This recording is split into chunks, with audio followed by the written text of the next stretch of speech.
At sa Kabikulan naman po, 5th District ng Kamsur naputulan ng kuryente at mga nanalong barangay official sa Kamsur nag-oath taking na ngayon. Nagulat naman mula sa Naga ang aming kasamang si Grace Rifama Simando ng Radyo ng Bayan Naga. Grace, magandang hapon sa iyo dyan.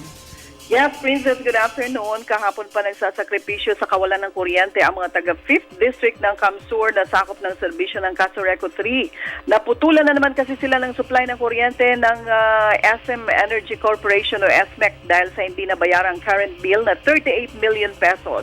Matatanda ang last month ay parehong sitwasyon din ang sinapit ng distrito dahil sa unpaid bill na halos umabot ng 70 million pesos ay putol na naman ang kanilang supply ng kuryente.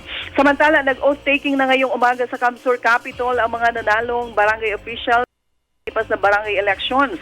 Pinangunahan ni Governor Mix Villaperte ang panunumpa ng mga opisyal mula sa mga bayan ng Sangay, Siruma, Presentacion, Gatchitourena, Caramoan at Lagunoy.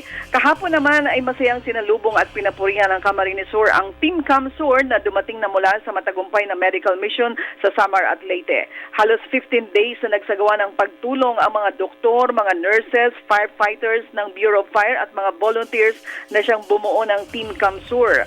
Pinuntahan nila ang mga liblib na barangay ng Palo, Iwan, Base at Balangiga sa Samar at doon tumulong sa mga pagpapaanak ng mga buntis, paggamot sa mga may sakit, sugatan at mga napilayan dahil sa malakas na bagyong Yolanda.